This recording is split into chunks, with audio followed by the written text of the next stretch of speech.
There's a planet somewhere past the Outer Rim's trade corridors where Republic medical supply ships don't arrive, where the HoloNet signal breaks up every third transmission, and where a senator can spend years in the Grand Convocation Chamber watching trade route reform get referred back to subcommittee by bloc votes that have no interest in passing it. The Trade Federation controls the hyperspace infrastructure their exports depend on. The rates are whatever the Federation decides. The alternatives are non-existent. When the planetary delegation finally secures a hearing, the relevant committee refers the matter back for further study. Meanwhile, in 32 BBY, the Trade Federation had already blockaded and then invaded Naboo with a private battle droid army, tried to force a queen to sign away her planet's governance by treaty, and escaped serious consequences. The Republic let Gunray retain his corporate power. Worlds watching that play out drew a rational conclusion. The Senate wasn't going to fix this. They weren't wrong. So when Count Dooku commandeered a HoloNet relay in 24 BBY and broadcast what became the Raxus Address, describing the Republic as a futile enterprise that was hopelessly burdened by corruption and favoritism toward the core worlds, the message found an audience that had been building for decades. Within 2 years, more than 1,000 worlds had begun leaving the Republic. By the time the crisis reached critical mass at Geonosis in 22 BBY, the total exceeded 6,000 planets. 6,000. That isn't a fringe movement. That is a mass political realignment reflecting systemic failure across centuries of governance. The Confederacy of Independent Systems sold itself as liberation from corporate-captured governance. What it delivered was corporate governance with the Senate removed. The exact ruling class these worlds believed they were escaping ended up running the war, owning the army, and holding the highest executive authority the Confederacy possessed.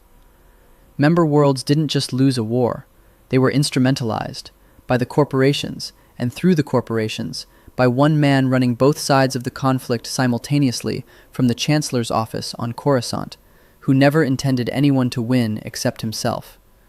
This is the case file. Before prosecuting the con, the prosecution has to establish what made it workable. A political scam doesn't move 6,000 planets unless the underlying grievance is real. The Republic's neglect of the Outer Rim wasn't incidental. It was the predictable output of a Senate where political weight wasn't evenly distributed.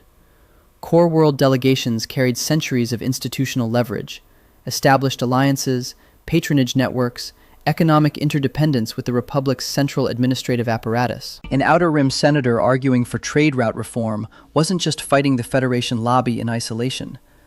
They were working against the entire gravitational structure of a system that had organized itself, over generations, to serve planets that had always been served.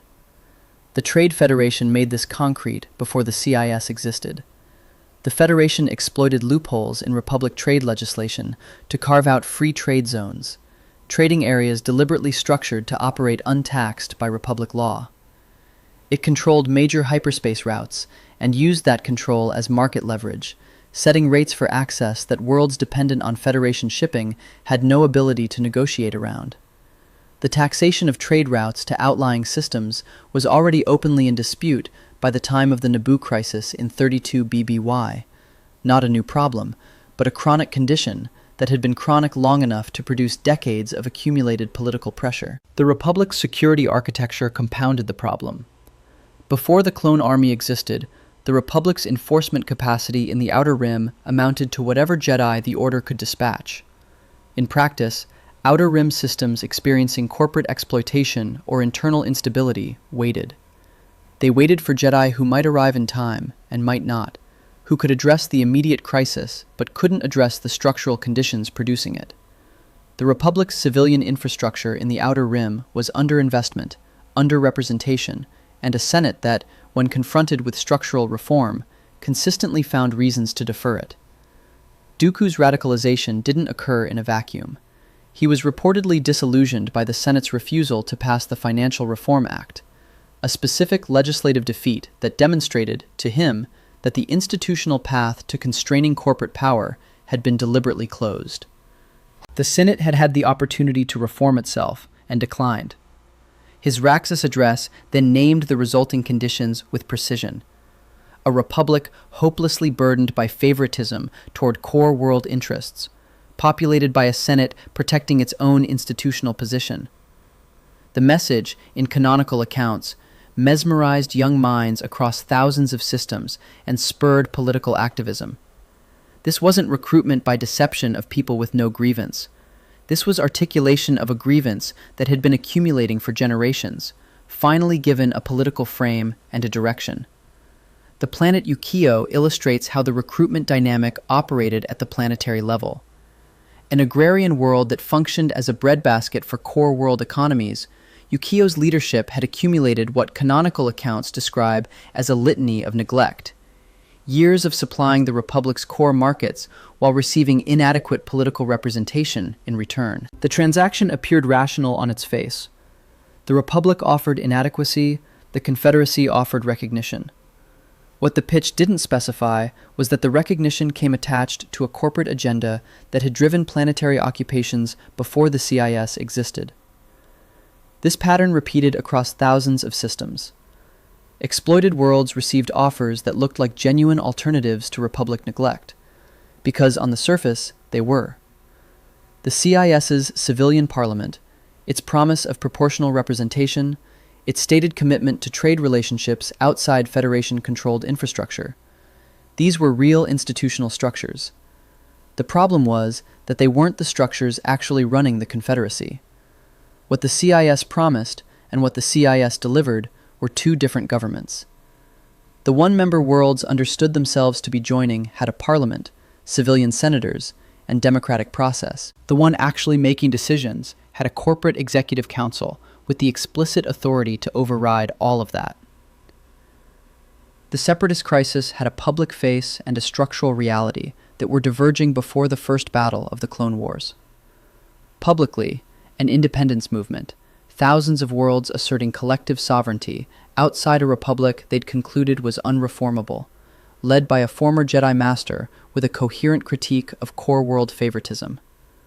Structurally, even during the negotiation period, Dooku's emerging confederacy was secretly using that time to build droid armies through the corporations. Canon documentation is explicit on this point.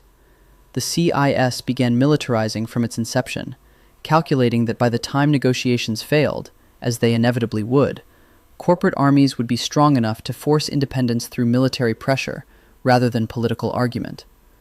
Those armies weren't CIS assets, not member world assets. Corporate property, owned by the institutions supplying them, controlled through chains of command that ran back to the executives running those institutions.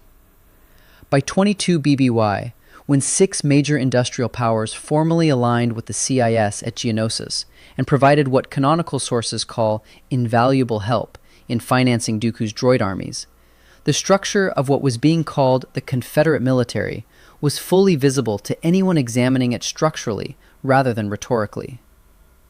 The Trade Federation contributed its battle droid armies, the same force it had been maintaining privately for years, the same force that had invaded Naboo in 32 BBY, now deployed under Confederacy banners. The intergalactic banking clan deployed Hailfire droids, a detail worth a second look. Hailfire droids were originally designed as debt collection enforcement tools, physical leverage applied to entities that owed the banking clan money. They were adapted and militarized for battlefield use in the Clone Wars. The banking clan's military contribution to the Confederacy was, at its structural root, its debt collection apparatus scaled to war. The Commerce Guild brought OG-9 homing spider droids. The Techno Union, whose foreman simultaneously served as an executive at Bactoid Armor Workshop, the manufacturer of B-1 and B-2 battle droids, contributed Octoptara tri-droids, controlled starfighter production, oversaw combat droid automation, and maintained manufacturing relationships with Blast Tech weapons systems. The corporate alliance added its forces to the coalition. What is conspicuously absent from that accounting is member worlds. The planets that joined the Confederacy seeking liberation from corporate exploitation didn't constitute the CIS military. Every unit in the field was corporate property. Every battalion answered, through its chain of command, to the executives who owned it. There is one further implication worth stating explicitly. Corporate-owned droid armies can be switched off. This isn't a hypothetical. It's precisely what happened when the Clone Wars ended. The entity controlling the shutdown signal controls the army, regardless of what that army was nominally fighting for. Member worlds contributed political legitimacy, territory, and resources to the Confederacy. The force supposedly fighting on their behalf was never under their control for a single day of the war. In any political conflict where military capacity is the decisive factor, the people who own the military run the movement. Member worlds voted for a parliament. The corporations owned everything that made the parliament irrelevant. Two governing bodies existed simultaneously within the Confederacy of Independent Systems, and the relationship between them is the confession of the entire enterprise. The Separatist Parliament, also called the Confederate Parliament, was a civilian legislative body established by Dooku alongside Senator Bai Bluss. It assembled on Raxus Secundus, a lush outer rim world that served as the CIS capital, not a military installation, not a fortified command center, but a planet with civic infrastructure, a functioning legislative building, and the procedural apparatus of a government trying to govern. The parliament represented thousands of member worlds, conducting debates, passing resolutions, and providing the democratic face of what the CIS claimed to be. This was the institution member worlds understood themselves to be joining. Above it, with explicit executive authority that overrode the parliament's decisions, sat the Executive Separatist Council. Canon records are unambiguous on the relationship.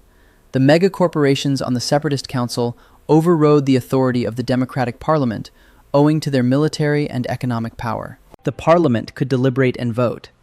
The Council could ignore the results. The Council was constituted entirely of corporate executives. Also worth noting before the exhibit list, the Trade Federation, Techno-Union, and Intergalactic Banking Clan already had established partnerships with each other before the CIS existed. The corporate coalition that inserted itself into the Separatist Council's governing structure wasn't assembled fresh for the occasion. It was a pre-existing corporate bloc that formalized its political authority through the Confederacy once the movement created the vehicle. Exhibit A. Newt Gunray, Viceroy of the Trade Federation, named head of the Separatist Council. His background before taking that position establishes the terms. His rise to Trade Federation Viceroy had been, according to canonical records, secretly engineered through manipulation by Darth Sidious, meaning the man placed at the top of the CIS's governing structure had been a Sith instrument before the Confederacy existed. In 32 BBY, Gunray had conspired with Sidious to blockade and invade Naboo, tried to force Queen Amidala to sign over her planet's governance to corporate administration, and, after the invasion failed, spent the following years making repeated attempts to assassinate Padme Amidala in personal retaliation. He brought this vendetta, intact, operational, pursued alongside his official duties, into the office of the Confederacy's highest executive authority. The Trade Federation, which had demonstrated its willingness to invade sovereign planets and force planetary leaders into submission before the CIS was founded, provided the cornerstone of CIS military capability and its head of government simultaneously. The founding rhetoric of the CIS named corporate exploitation of member worlds as a primary grievance. The CIS's highest executive authority was a man who had personally organized a corporate occupation of a sovereign planet. Exhibit B. San Hill, chairman of the Intergalactic Banking Clan, held a seat on the Separatist Council as a senior governing authority. His institution contributed Hailfire droids and direct military financing to the CIS war effort. It also, simultaneously, with apparent equanimity, continued conducting business with the Galactic Republic throughout the Clone Wars. Both sides.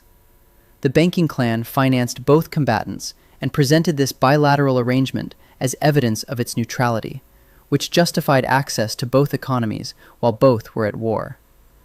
The member worlds fighting under CIS banners were, in the Banking Clan's ledger, one line item in a conflict the clan was extracting returns from on multiple ends. Sandhill wasn't backing the Confederacy from conviction in Outer Rim sovereignty.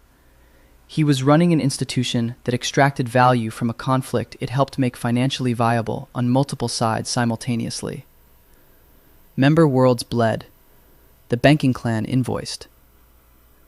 Exhibit C. Wat Tambor, foreman of the Techno Union, and, this second title is the point, executive of Bactoid Armor Workshop, manufacturer of B-1 and B-2 battle droids for the CIS military. Tambor's dual role makes the conflict of interest unusually transparent. He held a governing seat on the Separatist Council, while simultaneously collecting revenue from the company supplying the CIS's primary infantry.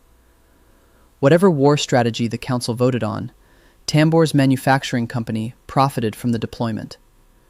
His conduct during the war removed any remaining ambiguity about his priorities. Tambor personally occupied and administered the planet Ryloth as a military governor, stripping it of resources and committing documented atrocities against its population. A Separatist Council member operating as an extraction economy colonial administrator on an occupied world, while sitting on the governing body of a movement premised on opposing that exact conduct. His colleagues described him as willing to commit any atrocity in the pursuit of money. He made no apparent effort to dispute the characterization. Exhibit D. Shu Mai, Presidente of the Commerce Guild. Her institutional interests centered on Outer Rim resource extraction, the same economies that Republic trade policy had left vulnerable to corporate exploitation for generations. Her seat on the council represented those extraction interests inside CIS governance. The Commerce Guild's OG-9 homing spider droids deployed on worlds the Guild was simultaneously treating as resource territories. Member worlds fighting for sovereign economic control were defended, in part, by an army owned by a corporation with ongoing financial stakes in those same economies. Exhibit E. Pascal Argente, magistrate of the Corporate Alliance, held his council seat, contributed his institution's military resources, and died on Mustafar. The available canon is thinner on Argente than on his colleagues, which is itself a data point about how the Separatist Council actually operated. The Corporate Alliance's magistrate held executive governing authority over thousands of CIS member worlds and received minimal documentation beyond his seat and his death. Institutional presence was sufficient. The details didn't require public elaboration. 5 corporate executives, 5 institutional agendas that predated the CIS and would have outlasted it. 1 governing body, explicitly authorized to override democratic process, constituted entirely of CEOs. Member worlds didn't get the wrong government. They built, with genuine sacrifice, genuine conviction, and real political investment, a structure in which the people they believed they were represented by were ornamental, and the people they thought they had escaped were formally in charge. The gap.